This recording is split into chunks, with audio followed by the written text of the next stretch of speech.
여러분들의 실시간 어떤 질문을 받아들이기 전에 저희가 생활 법률 팁을 하나씩 드리잖아요. 오늘 제가 준비한 생활 법률 팁은요.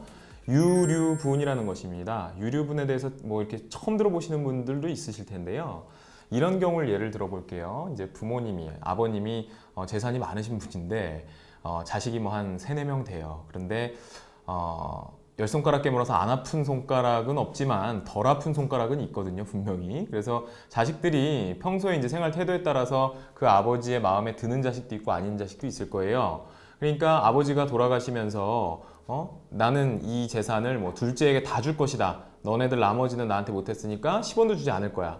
라고 하고 돌아가셨어요. 그렇게 되는 경우에 이제 나머지 형제들이 굉장히 화가 나겠죠. 뭐 물론 자기들이 잘못한 것도 있지만 그래도 불공평하다고 생각을 한단 말이죠. 그래서 그런 상속인들 간의 어떤 그런 분쟁을 방지하고 뭔가 가족 간에 그래도 한쪽에다 다 몰아버리면 너무 화해가 안 되니까 뭐 여러 가지 제도적인 취지 하에 만든 제도가 유류분 제도예요. 유류분 제도는요, 자기가 법정 상속분의 2분의 1을 못 받았다라고 하면 그 이상, 그러니까 못 받은 경우죠. 그러니까 2분의 1까지 받았어야 되는데 못 받았으면은 못 받은 거를 그걸 초과해서 받아간 그 사람한테 청구하는 제도가 유류분 제도입니다. 예를 들어서 아버지가 뭐 10억을 배우자분은 없고 아버지가 자식 4명이 있는데 10억이라는 재산을 2억 5천씩 4명한테 나눠주지 않고 10억을 어느 한 사람한테 다 몰아줬다라는 가정을 해볼게요. 한 사람한테. 그러면은 나머지 3명은 하나도 못 받았잖아요. 그러면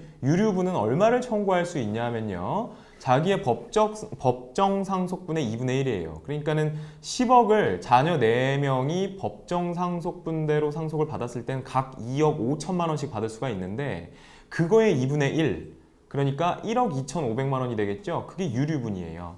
그 유류분만큼은 10억을 혼자 받아간 상속인에게 그 반환을 청구할 수 있다라는 게 유류분 제도입니다. 그래서 이 유류분 제도는요, 생전에 증여를 하거나 어느 한 자식한테 계속 증여한 거 있잖아요. 그런 것들도 다 상속 재산에 다 포함을 시킵니다. 그러니까 상속 재산이 아버지 돌아가실 때 남아있는 재산뿐만 아니라 과거에 어떤 특정 자녀에게 증여하거나 유언으로 증여한 것들, 그런 것들이 다 재산에 합산이 된 다음에 법정 상속분과 유류분이 산정이 되는 거예요. 그러니까 여러분들이 기억하실 거는 뭐 2분의 1이다 뭐다 이런 것보다도 이게 상속인이 한 사람이 다 이렇게 가져가게 돼서 나머지 상속인의 어떤 유류분을 침해하는 경우에는 유류분 반환 청구 소송이라는 걸 통해서 반환 받을 수도 있겠구나.